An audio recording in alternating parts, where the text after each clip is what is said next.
Well, good afternoon and welcome to everyone who's joining us virtually via Zoom. My name is Don Steluto. I'm the Executive Director for the Kellogg Institute, and on behalf of our entire team, let me welcome you to this special panel discussion entitled Partnership for Research, IHD and the Kellogg Institute. Integral Human Development, or IHD as it's commonly known, refers to the development of the whole person, and it is a principle explored in several seminal documents in Catholic social teaching. It embraces the broad complexity of human existence and a respect for human dignity. While it, as an approach, has been successfully incorporated into multiple disciplines, its broad capacity can sometimes blur the story of how it may contribute to and enrich academic research and intellectual life. We think the best way to explain the range and impact of IHD research at the Kellogg Institute is by turning to our researchers in our community and to their stories. Today's panel will feature 3 of our students, 3 of our faculty fellows, and our program manager in Nairobi, Kenya. Through their presentations, they will illuminate the IHD story at the Kellogg Institute, the impact of IHD on research planning and operations, the role of community partners in IHD-inspired projects, and how IHD can enrich research. In some academic work, data collected can become separated from the human actors who are the source of that data. In their recent book, The Practice of Human Development and Dignity, Paulo Carrozza and Clemens Sedmak warn that development research can be blind to the human aspect and treat people as if they were objects, and that dignity can be abstracted from concrete life situations and experiences, and thus lose credibility and impact. Our presentations today, however, will illuminate the importance of human experience, human dignity and encounter, and human accompaniment in IHD research. We also hope these presentations will illustrate some ways that IHD-inspired research can provide a lens for more integrated ways of encountering and understanding. Our format today will be rather simple.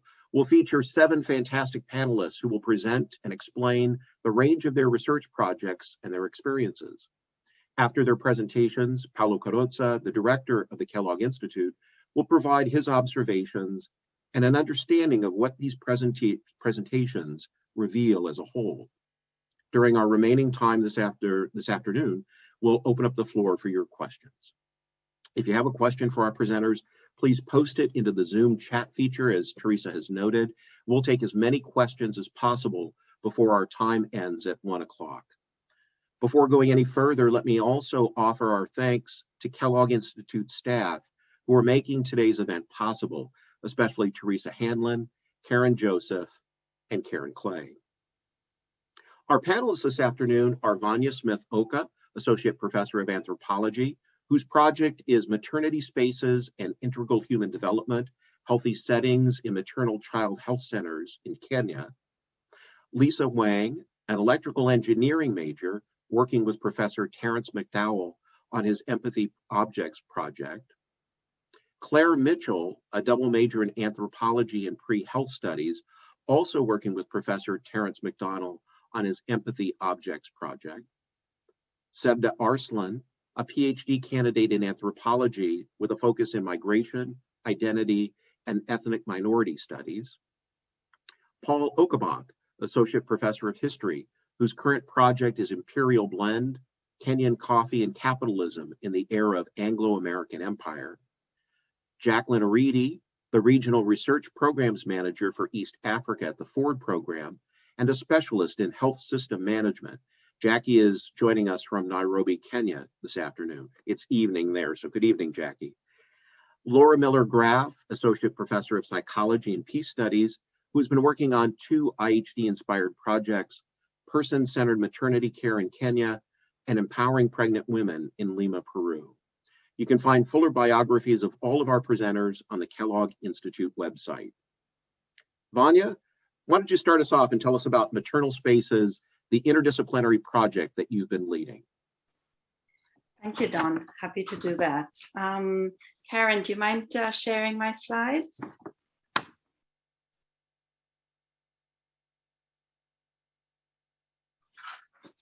Well, I'll go ahead and start, and hopefully the slides will appear. Thank you, Karen.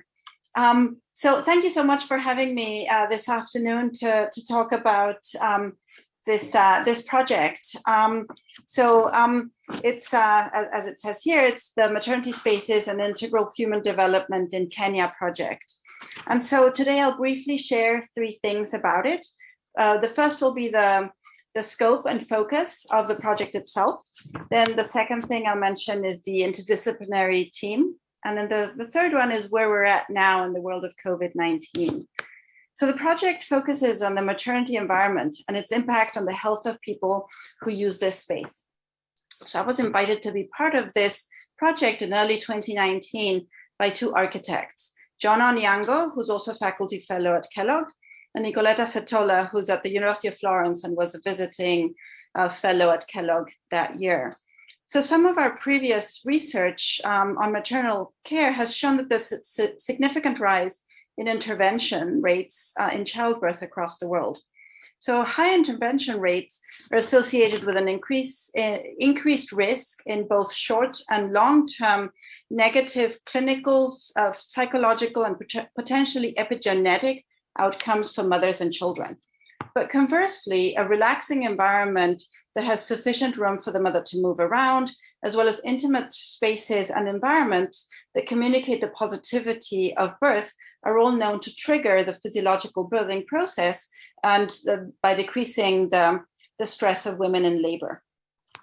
So prior research of some of the team members in Dandora in Nairobi, Kenya, have shown that there's widespread mistreatment of women during childbirth that includes verbal and physical abuse, as well as poor care or the lack of sufficient physical space. So many of the women we interviewed had unsatisfactory experiences, which were caused by a lack of confidentiality, of autonomy, or of dignity. However, no study has examined the contribution of the physical environment on cases of abuse or poor services and unsatisfactory experiences by women who are using these facilities, as well as the impact of all of these on their health outcomes. So that's the aim of this project, where it will be investigating the relationship between maternity spaces in Nairobi and the integral human development to understand how the birth space affects mothers' dignity, human relationships, and consequently birth outcomes. So the aim of the research is to identify the environmental variables that contribute to mothers' and babies' integral human development and how exactly these variables operate in this dynamic. So the ultimate goal is to improve the condition of existing maternal and child health centers by influencing the design of new hospitals. Could I have the next slide, please? So the research team is interdisciplinary, involving investigators from architecture, health sciences, and social sciences from around the world. We have three investigators here at Notre John Onyango in architecture, Paul Perrin in the Keough School, and myself in anthropology. We also have two investigators at the architecture school at the University of Florence in Italy. That's Nicoletta Setola and Sabrina Borgiani. Another investigator in Kenya, Jackie Oluocharidi, who's also on the Zoom call today. And finally, an investigator in the UK, Laura Iannuzzi, who teaches at the midwifery program at the University of Bournemouth. And could I have the third slide, please? So in theory, this project was meant to start in 2020, where the aim was for us as a team to visit hospitals in Nairobi and talk with female patients as well as healthcare providers. We were going to be doing rich ethnography, interviews, focus groups, etc. Of course, COVID-19 changed that plan quite drastically. So the question became how to start the project despite the pandemic and how to continue our conversations and move forward towards an eventual on-the-ground research. While I wouldn't call the pandemic fortuitous whatsoever, it did allow the team to slow down and to really think through the various interrelated aspects that could be impacting space, maternal birth experience, and human dignity. And so we've spent the past year meeting various times via Zoom, having workshops where we discuss components of the project. And it's also allowed us, each of us in the team, to contribute deeply to these conversations, such as the creation of this conceptual model that you have in front of you. So we're currently in the midst of completing the ethics board review in Kenya, to get permission to start the research the moment it becomes safe to do so. We hope that in the near future, we will be able to share the very human components of maternity's birth spaces and answer questions about which spatial features directly or indirectly impact dignity and which of them enhance the birth experiences of both mothers and the staff who serve them. So we hope our conclusions will eventually be able to contribute to best practices for maternity spaces and enhance the quality of care and maternal fetal health outcomes. Thank you so much. Thank you, Vanya. That's fantastic. Lisa and Claire, you've been doing data collection and you've experienced some rather distinctive perspectives as undergraduate researchers. Can you tell us about the work that you've been doing and the impact it's had on you? Yes, thank you, Don. Hello, everyone. Thank you for your time this afternoon. My name is Lisa, and I've been working with Claire and Professor McDonald on the empathy objects research for the past few years at Notre Dame through the Kellogg International Scholars Program. We have looked into cases of devices and different technologies that can allow users to experience another individual's perspective through traditional narrative, video and film, and also virtual reality. So this research has a lot of potential with different applications and case studies. We have considered the effect of virtual reality and looked into societal issues around the world like homelessness, poverty, and war. It's a very versatile theme that can be applied to so many different settings and situations. So we eventually decided to narrow our research and focus on empathy towards autism and specifically sensory overload. So the goal of our research over the past year was to create and find a way to measure the potential impact of empathy-inducing narrative, video, and virtual reality films on sensory overload and the empathy of an individual. So we looked into different tests that are designed to quantify the amount of knowledge an individual has on autism, the different types of empathy, and also how to measure the amount of empathy someone has. So our research pilot study was conducted throughout the past semester. With data collection complete, we're now moving on to the beginning stages of data analysis. So with that introduction, I'll pass it off to Claire, who will talk a little bit about our methods. Thanks, Lisa. Yeah, so I've been working on the project since its start in the fall of 2018, and Lisa joined in soon after. We started by conducting a lot of broad hypothesis-generating literature research around some foundational questions like what are the different definitions of empathy? How do different disciplines think about empathy? And how do people and researchers go about quantifying and measuring empathy? We also began to think about some different methodologies through which people try to produce empathy in others, as well as the reasons why they would want to do this and the ethical implications involved. Then we started to dive deeper into these cases and look at the design and function of a lot of different empathy-related products. It was really interesting to have Lisa's perspective as an engineer for this part of the project. And we looked at a wide variety of applications like Ford's pregnancy bellies, Parkinson's disease simulating wrist cuffs, and virtual reality simulations that were designed to give users the experience of being inside a refugee camp. We eventually decided to use a simulation of sensory overload that is commonly experienced by people with autism, and we began to draft a pilot lab study protocol based on this simulation. We spent the 2019 and 2020 school year drafting and fine-tuning this protocol and applying for IRB approval, including making necessary tweaks to the protocol in response to the COVID-19 pandemic. And then we've spent this school year testing the pilot protocol on actual participants in the lab. We decided to expose participants to a variety of different treatments that are meant to explore the effects of changing the degree of embodiment of a simulation. So we have a story condition where the participant reads a first-person narrative written by a person who lives with sensory overload due to autism. We also have a video that is meant to give viewers a glimpse into what a person experiencing sensory overload sees and hears. And we also have a virtual reality simulation with the same content as the video, but in a 360-degree embodied format. We have each participant complete a variety of surveys designed to measure the degree of embodiment and transportation, as well as their cognitive and emotional empathy and pro-social behavior and moral licensing. We also conducted semi-structured interviews with each participant after their exposure to the treatment. It was really gratifying to see the progression of the research process from the very first idea-generating literature searches to eventually sitting down to interview a participant face-to-face. Yeah, so as a senior walking away from the International Scholars Program here at Notre Dame, I have a few key takeaways from our research on empathy. First off, I think it has been really interesting to see how much potential there is for analyzing all these different types of empathy, how we can use and shape empathy. And it's just really powerful to see that empathy is something that can be learned. It's a skill that can be improved and it just can't be exhausted. Also, I majored in engineering, so it really has been a privilege to be able to be involved in this research ongoing through empathy and expand outside of my technical area of study.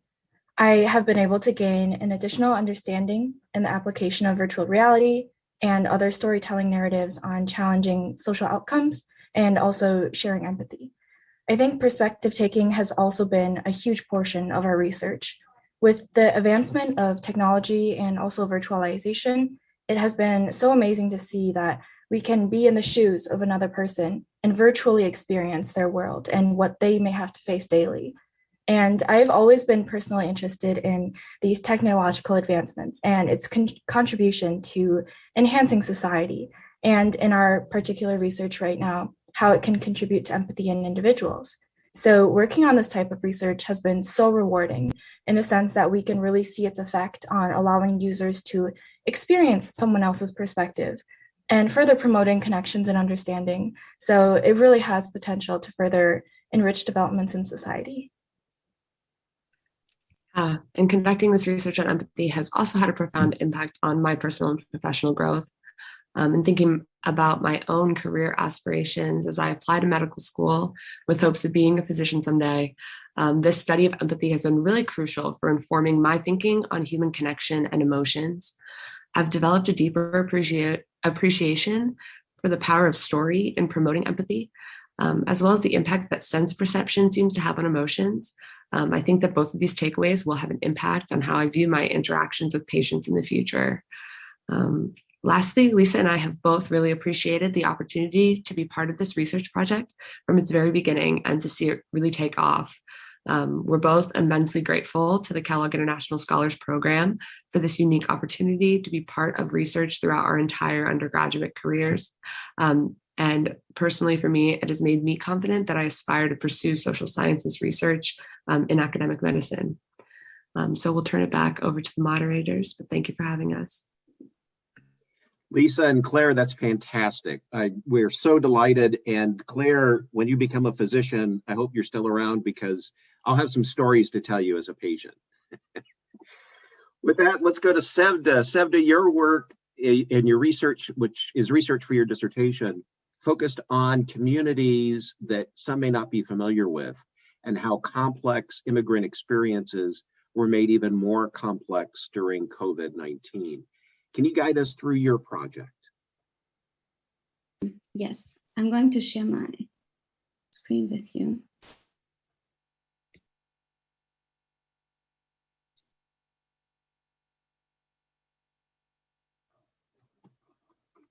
Can you see my screen? Wait. So, yep. Yes, my name is Sevda Arslan, and I'm currently in the last stages of completing my doctoral degree in anthropology. My dissertation project examines the immigrant life in urban settings over the span of 12 months from August 2019 to August 2020. I conducted fieldwork at the Alevi Community Center in Berlin. And just some brief info on the religion. It's a syncretic religion with roots in Islam. What is unique about Alevism is that it's human-centered. They do not have a book where they are relying from. So it really just evolves with the times. And they are also rich in rituals such as music and bodily experience, which we will see later. They make about 20% of Turkey's population. That's where they have migrated to Germany, with around 7,000 living there currently. Today, I will share with you some ways of how my research site coped with the outbreak of COVID-19. One of the questions that becomes relevant during these challenging times, pandemic, is what role the community center plays, or put it differently, do people make the institutions or the institutions the people? When the pandemic caused the lockdown, also in Germany in March 2020, the Alevi Center also closed when it used to be open every day to the public. For many, it served as a one-stop location where a range of their daily needs could be met. Since it's the only Alevi Center in Berlin, it might be the only place for Alevis to seek out funeral-related services or where worship rituals can be observed. What makes this place exciting, though, as the community itself, that it goes beyond the religious dimensions. They turned it into a place where a range of services, events, and activities such as religious, cultural, political, social, and educational areas were met. With COVID, there was a stop to this rich life, but it also introduced many dimensions on how to continue the community life. Service projects to help the elderly with grocery shopping or checking in with them through phone calls were offered by volunteers. Women sewed hundreds of masks, as you can see in this picture, which were distributed to members and also other charity organizations. There was an increased communication through social media platforms, and events such as the weekly Thursday faith conversations that they would offer in person were now streamed online through the Facebook page. Some annual events could also take place inside the facility with COVID measures put in place, and those were the time in July that 100 people could be there with masks required. To now play this for us to continue.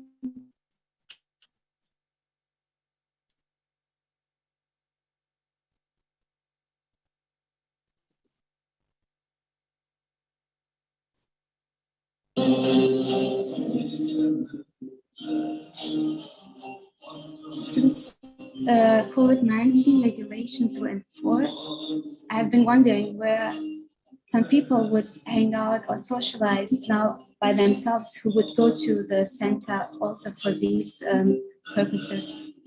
And one day in early summer 2020, I spotted one of these regular visit attendees who was Hakan Abi.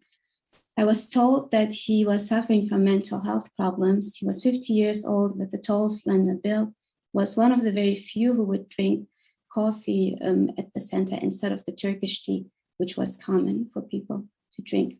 He usually would keep to himself, pace around the center hectically back and forth, and sometimes you could also hear him talking to himself when he was not smoking. On this one day in summer, I noticed him at the metro station underground. He seemed to be in his own head, possibly speaking to himself. I could not tell from the distance, and he was moving with unrest. He seemed more alien to me than during our encounters at the Alevi Center. I lost him in the crowd within seconds and did not see where he was heading. I did wonder then, where would he go now to get his cup of coffee when at the Alevi Center he was not expected to pay? So it became to me clear that the multitude of dimensions behind the need and meaning of the community centers, it is a place for people to have access and to feel accepted, even if they are not the target audience. What my research accomplished is by doing ethnographic methods was to look into this human experience from a holistic view, and it helped me to get a more nuanced understanding about the complexities and the interplay between the community members and the institutional setting that was provided by the Alevi Center facility.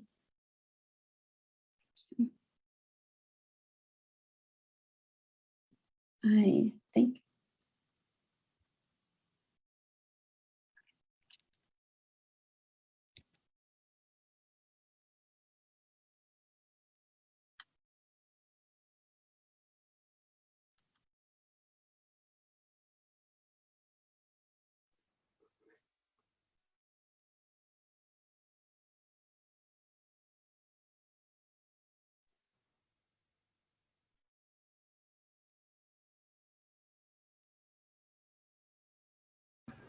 Don, you're muted. Oh, Sevda, were you done? You cut out a little bit towards the end there.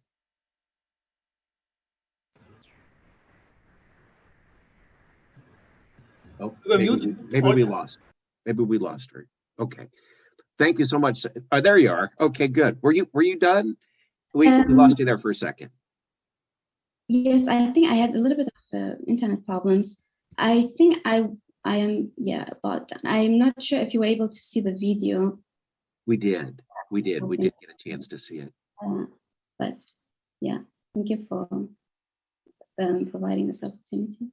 Absolutely, Sevda. It's a fascinating picture in thinking about the immigrant dimension, the complexity of community, the complexity of the individual. So this multi-layer of complexity is really a big challenge as a researcher. And we're looking forward to the dissertation being transformed into a book. Thank you. Yes. So thank you, Sevda. Paul, historical projects are not necessarily known for being normative in nature. They're usually considered to be more descriptive, but you've been able to pose normative questions within a historical context in your work. Can you tell us about your project? Yeah, thank you, Don. Can you hear me? Absolutely, perfectly. Great. Hey, everyone. First, I just want to thank Paolo and Don for inviting me to participate today, and then thank everyone here for attending. Yeah, my current research project is a history of coffee in Kenya over the past 100 years, because historians, we like to have a long time scale. And it was actually inspired by my connections to the Kellogg Institute. As I was thinking about what my next project would be, I started with the following questions. How could I, as a historian, play a role in contemporary understandings of human development and dignity? And how could I learn from the interdisciplinary methods that all of you at the Kellogg use? And then how can I find something that would keep my very short attention span for many, many years as I tried to work on it? And the last question was easy, is coffee. I love coffee. I'm drinking some right now. And as a specialist on the history of Kenya, I knew that Kenyans produce some of the very best coffee in the world. Studying the development of Kenyan coffee and its industry also gives me the opportunity to examine how Kenyans have developed the expertise, like agricultural and scientific techniques, the institutions like cooperatives and marketing boards, and even their awareness of their position and maneuverability in the global economy over time. Coffee offers a nice through line to think about the history of the 20th century, capitalism, the influence of European and American imperial formations, and the many ways that Africans have responded to these historical forces and how those forces have led to what we see in Kenya today. And these are all part of the same centuries-old story, one which we must grapple with and understand today to sort of solve persistent economic inequalities. So what is the project specifically about? Well, I start by exploring the birth of the coffee industry in Kenya and the incredible heavy lifting that's done by the British colonial state to get the coffee industry going, especially during the Great Depression. But it's not just a history of sort of what colonial officials do and what white settlers in Kenya, which was a settler economy, do with coffee. It's also about the everyday cultural and economic lives of the African laborers who were brought onto white farms to work on coffee. Why did they decide to leave? Why did they decide to work for wages? What was it like, working on these agricultural farms for white settlers and experiencing sort of everyday forms of violence and racism? And what kind of meanings then did African laborers take away from coffee when it was wrapped up in that violence? They couldn't drink coffee, they couldn't grow their own coffee during colonial rule.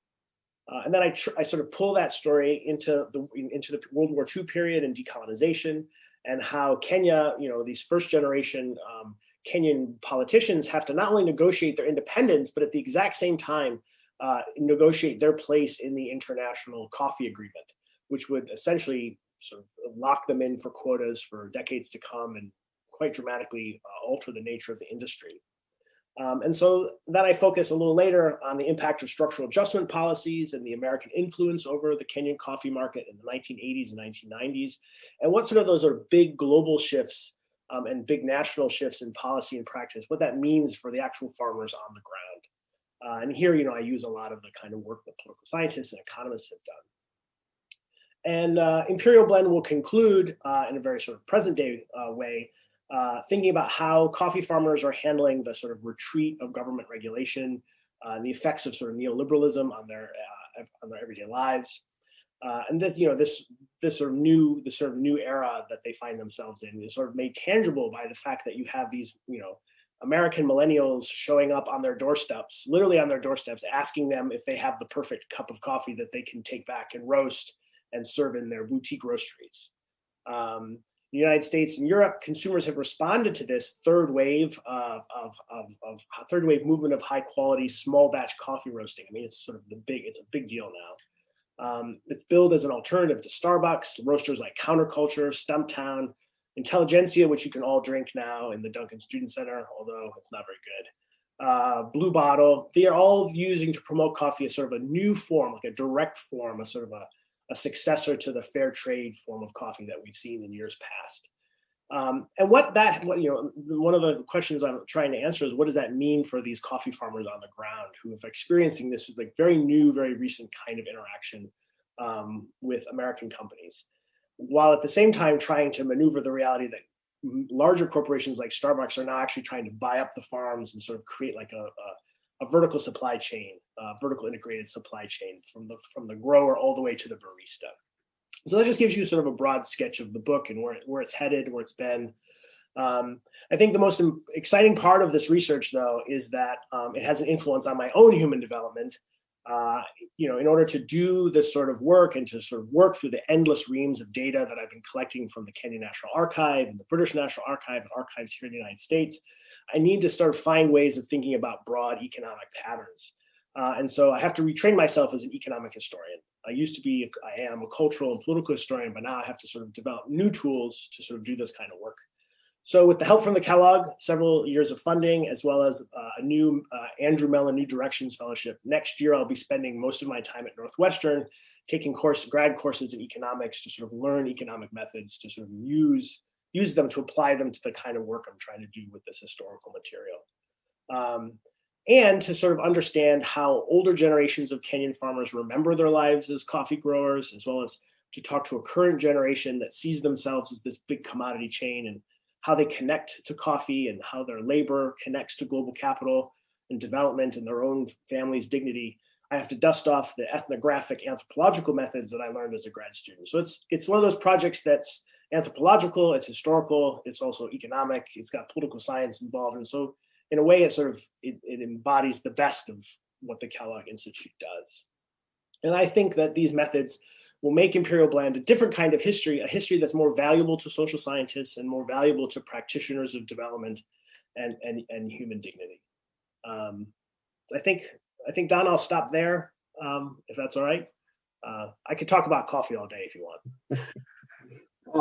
Paul, that's awesome. When you talk about coffee, I'm sure people's ears perk up, right? And especially as they hear you as you pour yourself into this project, right? Oh, that's a good one, Don. I really like that one. It's funny, when I talk to people from Kenya about the project, they get very unhappy with me. They're like, well, you should be writing about tea. That's what everyone drinks. But historically, coffee has been the product that was the most valuable commodity for Kenyans over the course of the last 100 years. Tea's only sort of come in, in the last 50 so years or so. I should also note that you've agreed to do a works in progress seminar in the fall on this project. So we're looking forward to that as well and delving deeper into the project. And that'll be the first chapter, which looks at sort of how the scientific networks that were created globally to get coffee to work specifically in Kenya. So it'll be pretty fun. It's great stuff, Paul. Great stuff. Thank you so much for sharing it with us. We're now going to turn to Jackie. Jackie, in your role as the programs manager there in Nairobi, you facilitate research projects not only in Kenya, but also in Uganda. You also serve at times as a co-PI and a co-author on some of the publications that result from those projects.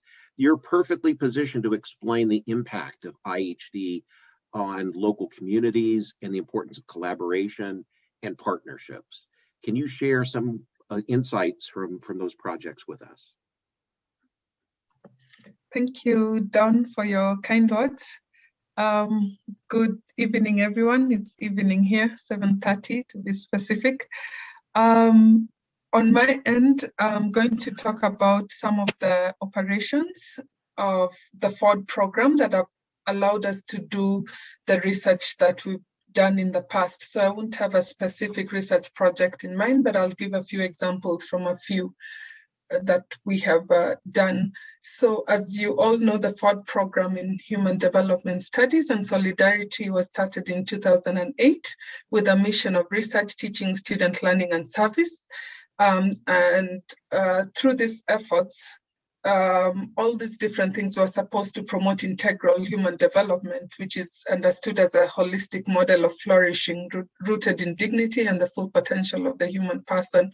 So I'll share three main approaches that have assisted us in achieving our research objectives of conducting research that former Ford program director for the Bob Dowd would call a different kind of research, meaning research that goes beyond basic data collection. So one, we used community engagement very strongly.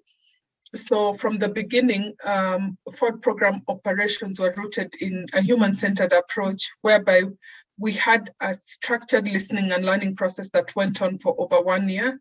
And during this time, the program engaged the Dandora community in partnership with the Holy Cross in a participatory process that gave community members a voice to provide their own perspective of what development initiatives they wanted to partner on and what they thought the priorities were. So the people were able to say that this is what we want to work on, and they did a free list of a number of things that they wanted to do, and this list was prioritized and agreed and voted upon.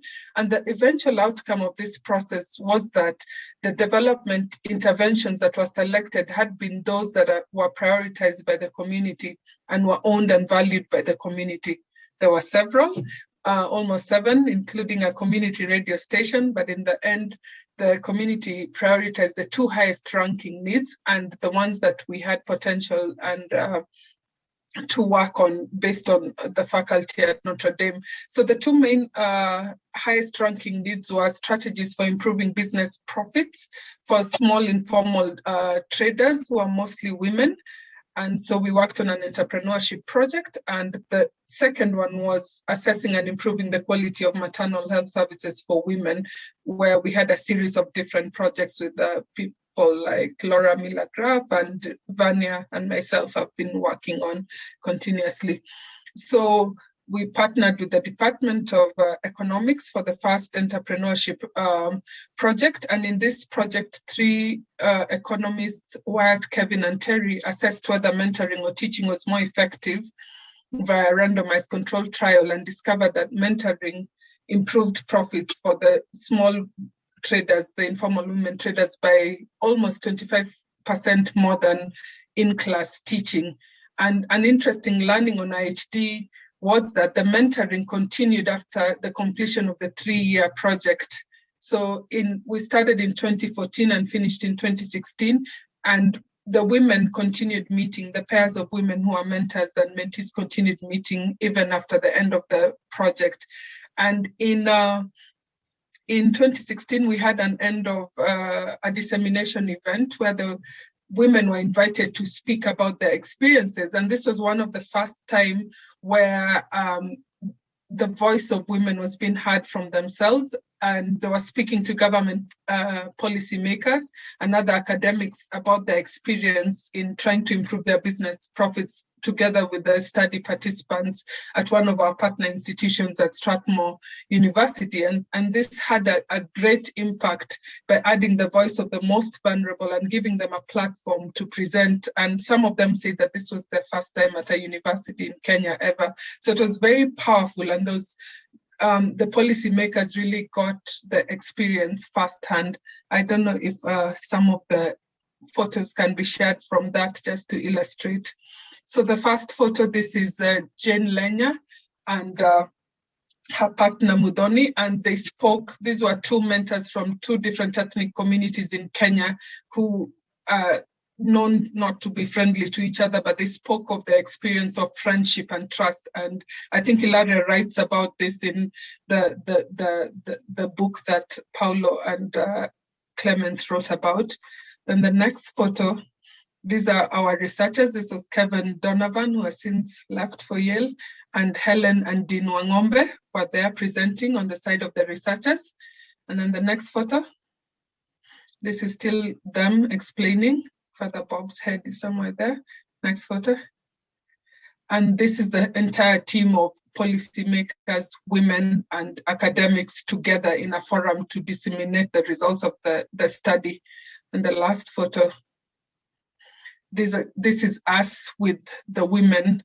These are some of the women came with their children because they didn't have people to take care, and the team that did the research. So researchers, this was just researchers and the women and our partners at Strathmore University, and a younger version of myself. So to the next point, the second way we've done this is maintaining relationships with the community.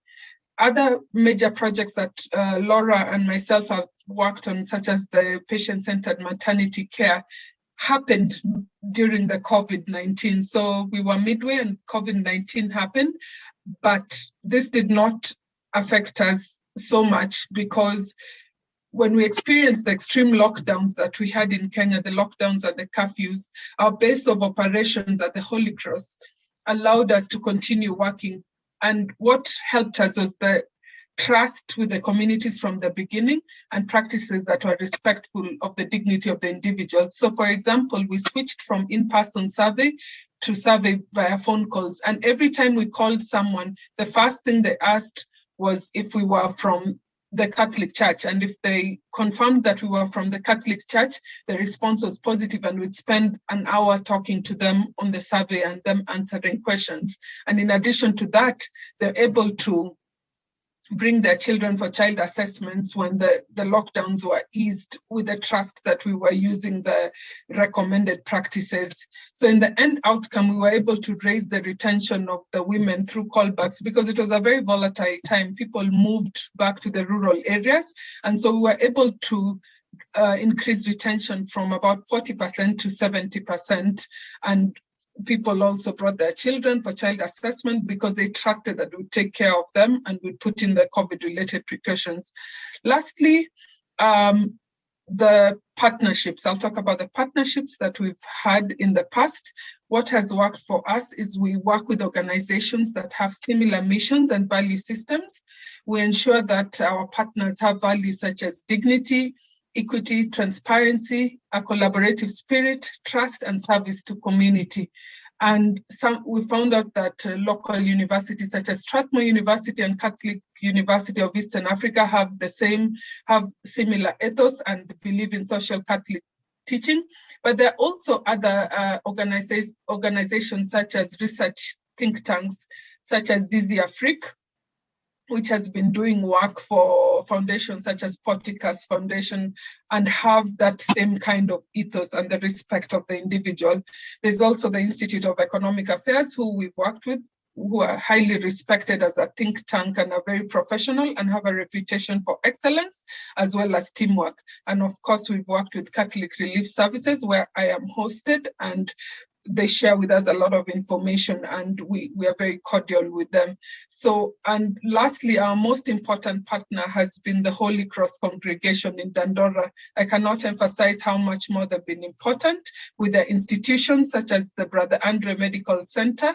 We've used this medical center as our base to assess and to facilitate studies on maternal health, and they've really been helpful in getting the women, helping us with medical records, and helping us with having an environment where we can do the interviews. Then for the entrepreneurship, the Holy Cross Parish has also allowed us to make announcements, follow-ups, recruitment of participants, training, and because of the reliability and the trust that the research is not going to take advantage of participants. Because remember, Dandora is an informal settlement where there's all kinds of suspicion on research, and they say it that the government does not support them enough, and there's a lot of suspicion on research and where the data is being taken, what it's been used for, and what are the eventual outcomes. And so this idea of working in a participatory way and having mutual respect for the people we work with has allowed us to work together in partnership with these kinds of institutions. So that's it from my end on what has worked for us. Thank you.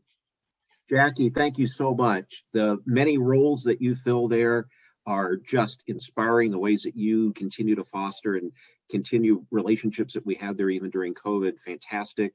And amidst all of the things that we have you busy doing, you were also able to complete your PhD this year. So congratulations. Thank you. You're welcome. Laura, in your work with mothers and children, you face several challenges, including building relationships of trust with those that you're studying. Can you tell us about the research that you have in Kenya and in Peru? Sure, yeah. So I'll just do a kind of brief introduction to our projects there. So Jackie spoke really well of our person-centered maternity care work in Kenya. So there we're looking at how dignified and responsive care to women during labor and delivery can have implications both for their experience in hospital, but also implications for their well-being and their child's well-being over time. So we're looking at that together there. And in Peru, we're looking at the evaluation of a group-based intervention program for pregnant women who have a history of exposure to partner violence. So our essential theory of change there is that if we can support women during the prenatal period, which is a time of heightened risk for partner violence in particular, that our hope is that we can see downstream positive effects both for women and also for their infants in the early years of their life. And I'd say the undergirding assumption of both of those projects is that the care and dignified support of women at these key developmental junctures has intergenerational effects for human flourishing, both theirs and their families more broadly. And it really kind of puts us or nests our work kind of in a systems focused developmental perspective. And, you know, to Don's question, I really think, you know, this places us as a part of this ecosystem, right? As researchers, we are both studying something, but we also have a responsibility and a role in embodying kind of the IHD approach in the work that we're doing in our development of the projects and our development of community relationships as a way in which those projects are enacted. And I think the one thing to highlight, and I think this is certainly true, you know, is that it really, an IHD perspective really affects all aspects of the research process. So to Paul's point, you know, it can affect the types of questions that we're asking. And as Jackie mentioned, it can affect the ways, the methods in which we engage in participants and do our work. And I think in our work, certainly both in Kenya and in Peru, it has also meant, you know, a regular engagement with community partners and organizations. And I think one way in which we've done that is to think about, you know, how the research process contributes to some of their long-term strategic and sustainable goals. So our partner in Lima is Holy Cross Instituto de Pastoral de la Familia. And when we started doing research with them, you know, we worked with them to take that research and use it to inform their strategic plan for services as an organization more broadly. And then we've continued on with them over time. So I think kind of this reflexive bidirectional process is something that has really characterized our research and our work in these places. And I think one of the, I guess, key takeaways for me is that, you know, given that IHD is a normative concept, right? It's a commitment to a particular values-based approach to work. You know, I think depending on the research community that you're in, right, there can be some concern that it's, you know, watering down or fluffy, or that it's somehow, you know, counter or opposed to conducting rigorous research. And I think one thing that is really key to recognize is that, you know, I really think it actually is more rigorous research in being human-centered, right? So really by engaging with our communities, by, you know, in Peru and in Kenya, we collected a lot of qualitative data. So really like understanding the breadth and scope of the problems at hand. is really leading to kind of a different set of questions and answers, I think, than that we could potentially miss. Taking a different approach. So yeah, and I would say, just in closing, the other, I think, commitment that we make in our projects as a part of them is really a long range commitment to our communities. So these questions related to IHD and the research questions that we're asking are really long range questions about flourishing and development over time, and to establish the community relationships and the trust, but also really the sustainability of these processes within communities. Sustained engagement of the research team is really important. So I think that's something, it's certainly a challenge, especially in times like COVID, when we are physically unable to be together, but is something that for us has been a really life-giving part of our work, and is always a goal we have in mind. Laura, thank you so much. That's fantastic. And I really appreciate the comments with respect to academic rigor, sustainability, and personal fulfillment. I mean, the opportunity to be able to do all of those things with one set of research projects, that's fantastic. So thank you for sharing that. Yeah, thank you for having me. Absolutely. We're now going to turn to Paolo to help us define our understanding a bit more as to how IHD research can enrich the research process, and especially a research community. So with that, we'll turn it on over to you, Paolo. Thanks so much, Don. And thanks also to all of the members of the Kellogg community that were willing to present their work today. It's been really inspiring. Thanks also to Clemens Sedmak, who inaugurated this series, and it was his idea among all the different institutes and centers of the Keough School. I believe that this one and the Kellogg Institute is the last one in that series, closing out a really rich year of presentations. So we're glad to be the capstone to that. I think you can see, I'll just make a few very brief observations, given that that we only have a few minutes left here, but I think you can see that the Kellogg Institute is appropriately for a topic that involves so much of a communal dimension to it as IHD, is itself a community of scholars, a deep community of scholars that covers undergraduates, graduates, students, faculty members, and affiliates from outside of Notre Dame as well. It's a community that is broadly interdisciplinary in the way that it addresses the questions of integral human development, and that also reaches out to partners in different parts of the world and in the local communities in order to work together to address these things. Integral human development is, as you can see, the way that the Kellogg Institute tries to address it in our collective work, is not just an abstract normative concept. It's one that purports to describe a certain kind of human reality. And in that way, and for that reason, it can be and needs to be both tested in and informed by the actual practice and experience of development and of life in a variety of different contexts and communities. It is a concept that aims to be descriptive of a human reality in a universal sense as well.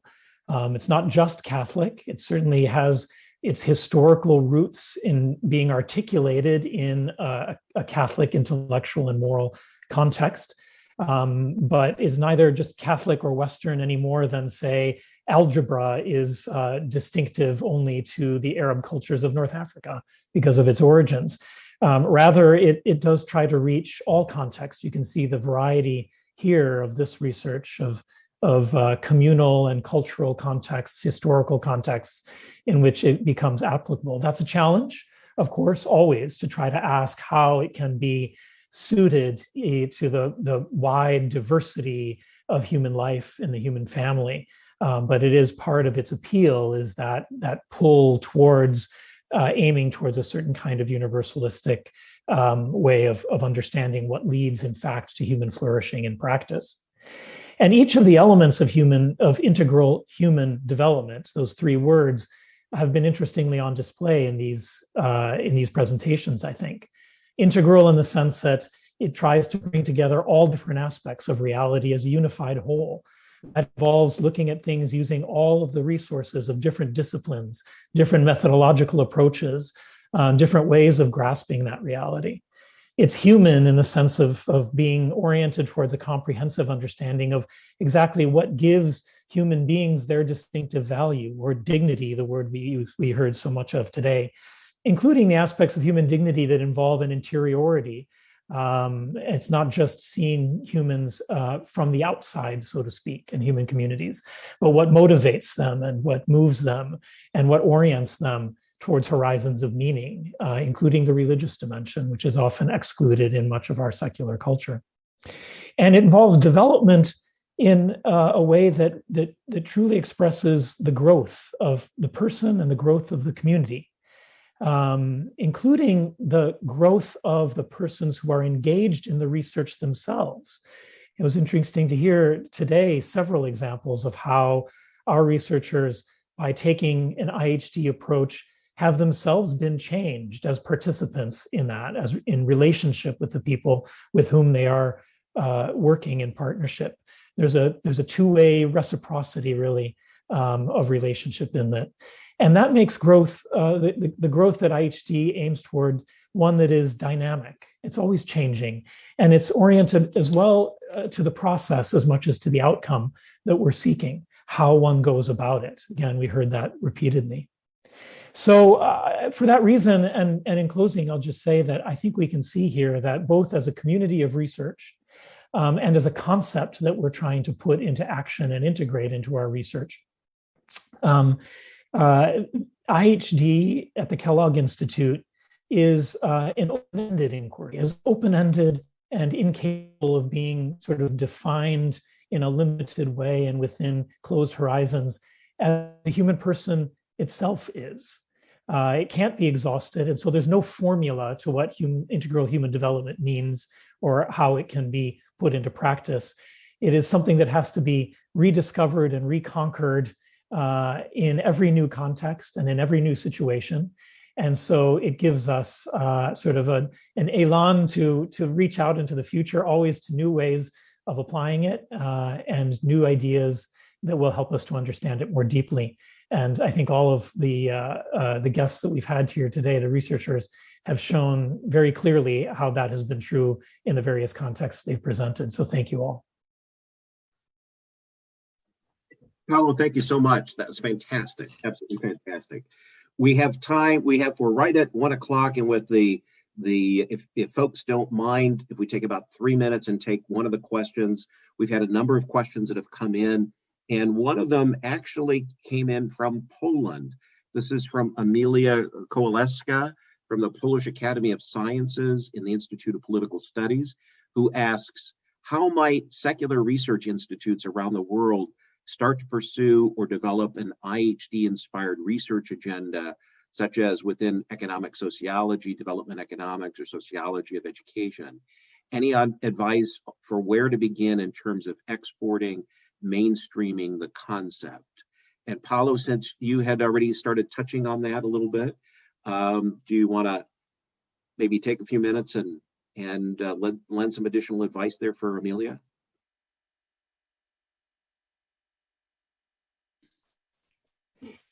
Sorry. So Don, about contextualizing the concept, is that what I understood the question to be?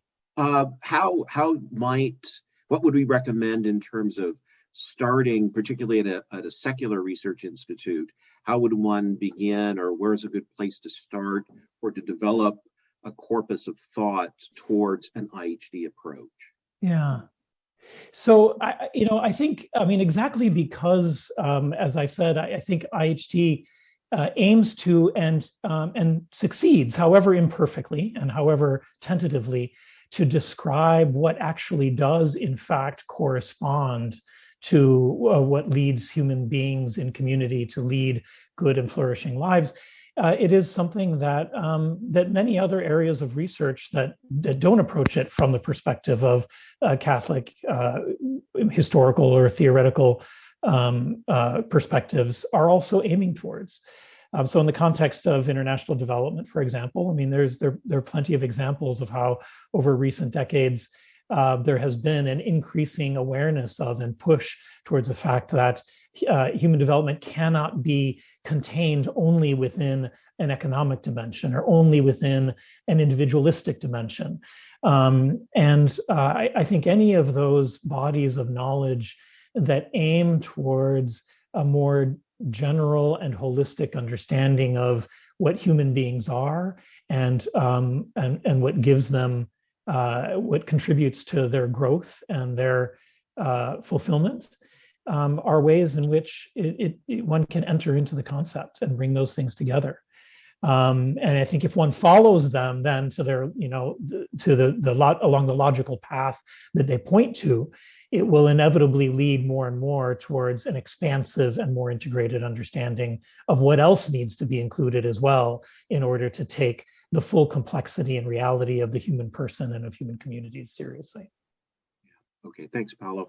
And within that, something that you had noted earlier, we'll presume is also part of that, and that's developing a community of thought to help foster and nurture those ideas. Oh, absolutely. I mean, that's it. I think it's very clear here that this can't be done at an individual level, right? It's by working together that we understand what it means to be together. I think Scott has also something to add to that, Don. Thank you. If I could intervene quickly. Yes, please. Paolo and Clemens are both too modest to say so, but our Polish interlocutor could start by reading the book that they just co-edited, that text on the practice of dignity and development. And we could provide that link because I think the concept is so profound that the place to start in thinking about social sciences, economics, as the question suggested, would be really to study some of the text and immerse oneself in the concept precisely as it's applied to development. And that's what that book does, I think, very well. So that would be a starting point. Fantastic, Scott. That's fantastic. Great point.